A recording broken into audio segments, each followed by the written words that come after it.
Welcome back to Arise Prime Time. I'm Charles Anyegolo. Now, as you've heard on this program, a heated national debate is underway in Nigeria about which region gets to rule the country in the next election cycle. Well, for his down-the-middle assessment, I'm joined now by the political analyst and executive director of Development Specs Academy, Professor Okey Ikechukwu, who's a member of the editorial board of this day newspaper and is also a professor of strategic management and human capital development, among innumerable other things. I mean, let's face it. Thank you very much indeed for coming in. You heard that argument from both sides. Let's start with what the essence of it was, which is that principle of rotation. Does it begin in 1999 or does it begin in 1960? May I preface that with a comment? Of course. The statement by the Secretary to the Government of the Federation was totally unnecessary. George Akume. Yes, absolutely unnecessary, created a distraction. It's generating fights that are phantom fights. And to that extent, I'm not sure whether he has even served his party well. But again, somebody is free to comment. If you want to speak of leadership of Nigeria, the highest position is that of the president or head of state. And if that's the criterion you want to use to measure which region has held a larger part of that position, the verdict will be that the North has been in power for a much longer period. And you'll also notice that the state decisions for the time the North was in power would, I will cite an example, take creation of states, for instance. Let us suppose I was head of state at the time, and I'm from Bayelsa State, and most of those in my government in uniform are also relatively from that part of the country, and we're thinking of creating states, and we use criteria. Instead of land mass, we might use water mass per square meter. In which case, Bayelsa today may be about 4 states, as tiny as it is. So these are the variables on the table, but that's on the side. Now, the question is, this rotational thing that has come up, let us pretend for the moment that it's about the last 24 years now, or 25. The argument of the PDP, oh, by the way, sorry, another digression. For me, there's no such thing as the PDP and the APC. If you look at the personnel, I mean, the former governor of Nasarawa State was a chairman of APC before he got thrown out in very disturbing circumstances. How many people in the strongest positions in APC today are not in PDP? Atiku himself, in fact, he has jumped around so much that he must be mistaken for a hopping expert, you know? So let's not pretend. This is about individuals who want the presidency, who need a platform for it, and who feel that, okay, if you're on this platform and it's not working, you go to another one. Now he's on a platform that he suspects may not be viable for 2027. So he's crying out in the name of the North. But the North, I see, if you remove the mask of the North, is Alhaji Atiku Abubakar. So those 2 points must be put on the table. There's no distinction between them. Is the elite struggling for highest office in the land and shopping for platforms, which we call parties, and they're all intermingled. The intermarriage is absurd. So now on the substantive matter of who has been there for too long, the argument is that the South has held it for 17 years. Let's look Since 1999. Yes, let's look at that argument. Yeah. Obasanjo was around for 8 years. Yar'Adua came on to stay for 8 years. The Constitution provides that if for some circumstance the president is unable to carry out his function, the vice president takes over. But this is a country where anything can be configured despite what the Constitution provides. Now, the North didn't like the fact that Yar'Adua had passed. They didn't like the fact that Jonathan was going to take over. The doctrine of necessity came up after long negotiations. And let us not forget that it was the North that allowed him to contest. Why everybody became angry was that he didn't, quote unquote, fulfill all the elements of this thing. So at the risk of sounding mischievous, this thesis must be put on the table. That Jonathan would not have continued if there was vociferous, implacable opposition from the North. If the North had said, we're out of this, so to that extent, it was a negotiated Jonathan presidency considered by those presumed to have that time. So that must be part of the conversation. Well, the argument could be made, you're talking about 2011, basically. Yeah, the argument could be made that the North kept quiet, and some of them have in fact made that because they were hoping that Buhari would win in 2011. When he lost, there were riots in the North. People died, properties were destroyed. There was a lot of anger in the North, and you could feel it across Nigeria. Well, so it's not like they threw their arms open and said, or crossed their legs and said, let him sort of go. See another perspective. The riots were the riots of the masses who were excited about Baba, called Buhari. The northern elite, were they part of that riot? They were part of the conversation. They certainly were not. Precisely. So that distinction must be made. When you speak of the North, look at the configuration.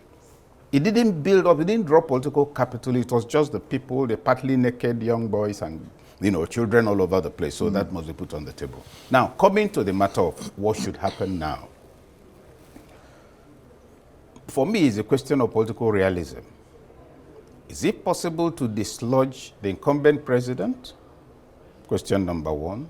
Would it make sense to say that, yes, he's been around, if other presidents have had 8 years in principle, bearing the circumstance of Buhari, of Yar'Adua, that he should also have 8 years in principle?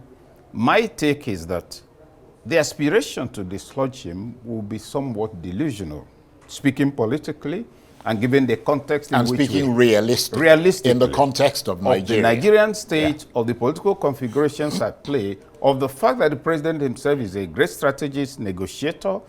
Charles, what is your problem? Let's find out how to deal with it so you get accommodated in this. So I believe they can pull that off. Now, I even think that the controversy is being, what do you call it, is being fanned to acquire a profile he does not possess at all. Because Atiku is thinking of his own, justifiably, he's a human being, he wants to be president. The only subject matter I see him addressing is Alhaji Atiku Abubakar's aspiration. Because if it's about good governance, there are other younger people he could have supported. All of these things must be put on the table and put in perspective. And concerning the profile of the PDP, and I think that's something I would probably want to make a tangential comment on. You may recall that I once wrote an article on the back page of This Day. The title was PDP and rumor mongering. No, Riot in Legacy has something of the sort, those two articles. The PDP, in my view, and I think I've even said it on this program, has a very impressive record of incompetence in political opposition. Absolute incompetence. What is it the PDP does except to grumble occasionally? You are in the opposition. Let's have alternative policies. Let's have your shadow cabinet. Let's see a party in existence, not individuals who can't even hold I remember you talked about a shadow cabinet. Precisely. Yeah. So to come and to begin now to suddenly begin to cry out. In fact, what I will understand is, the PDP is now speaking for the interests of the North. That's why the PDP exists. And Kasim made a solid point about the constitution of the party. The party closed its eyes, scandalized itself, and then lost.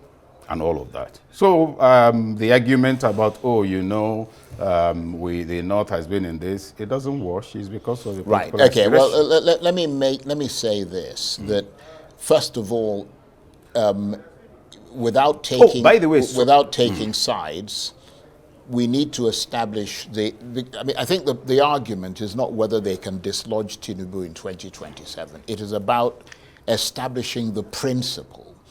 And saying the principle has rectitude, and this is what is the right thing to do in 2027. Just the principle, not so much, because to get Tinubu out and all that, it's going to be very difficult. But also, you have to reform so much in this country.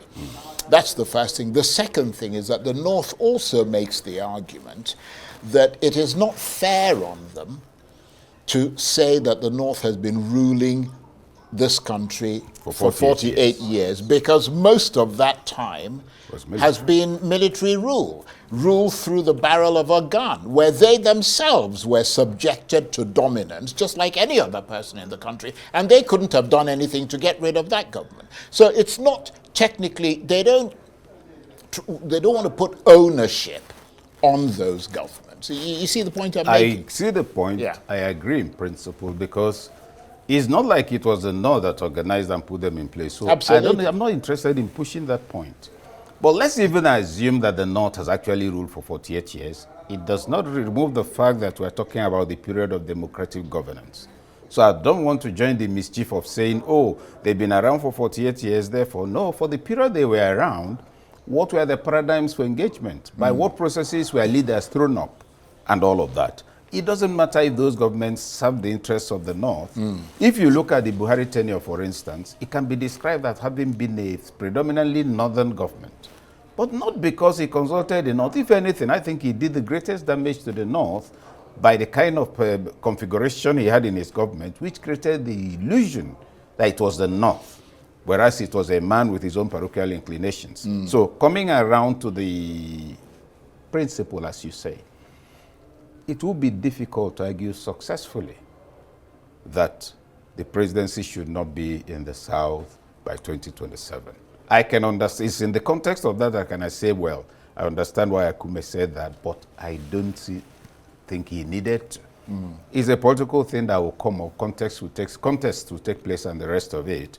But no, So you don't think there's any merit to the argument that Mr. Atiku is making that out of the 16 years, I mean, we've established that during military rule and so on, the North really didn't have ownership it wasn't a democratic government. You don't think there's any merit in the fact that out of the 16 years that, for example, the PDP has been in power, the North has had 3 years of the PDP's time, and the South has had 13 years. In the APC, the North has had 8 years, and the South is en route to having 4 years, and possibly another 4. At least it's insisting on another 4, at least some of people are. And by 2031, the South would have been in power since 1999 for 25 years. And, I mean, does that seem fair? It's not about fairness, it's about realism. It's about force majeure in law. That two of us plan that you're going to supply me some equipment. If you don't supply it, you're going to pay me 50,000 naira for it. Then you set out as agreed, as we signed, and then the bridge connecting your part of the city to mine is taken away by flood. You can't pay me 50,000 because you didn't cause the bridge to break.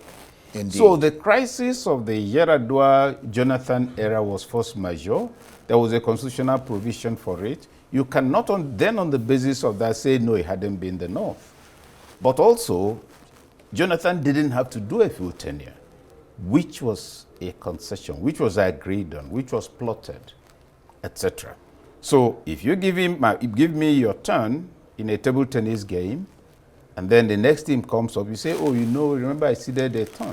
Let's not forget the bitterness that made 5 governors leave, that made also Jonathan to lose. They said, the man, this is not what we agreed with him. I don't know whether that is a fact or not, but it was the Northern Revolt, if you ask me.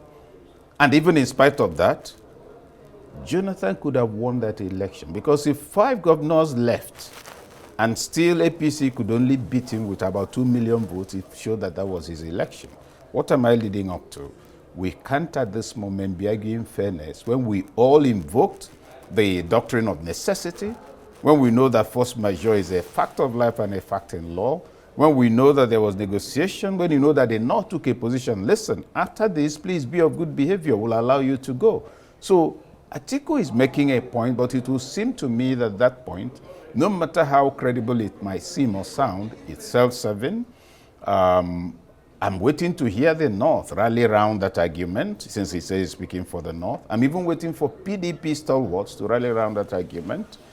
What I see is an environment where, yes, he's taking a position in the name of the PDP, but it's a personal position. I see where somebody is arguing about principle and fairness, whereas the issue is that we are being asked to ignore some fundamentals that led to the circumstance that everybody is saying it doesn't exist. No, no, no. We can't pretend we didn't do those things. We can't pretend Jonathan wasn't negotiated with. And if we're going to be frank about it, let him say, I will contest and defeat APC candidates, because you can't prevent PDP from contesting. So start preparing for the election. You're not going to tell me if I want to vote for you. You say, oh, the party said it's only for a southerner. No, no, no. If he has the leverage, and the clout, Shekara won elections in this country. He was a teacher. He didn't have the money, he didn't have the resources. He contested. He blew the other guy out of the water because the people said, this man will give us good service. That's where Atiku should be looking at. Okay. That's my take on that. He should be looking in the direction of what is it that will make me so marketable that it doesn't matter who contests against me. You know. On that note,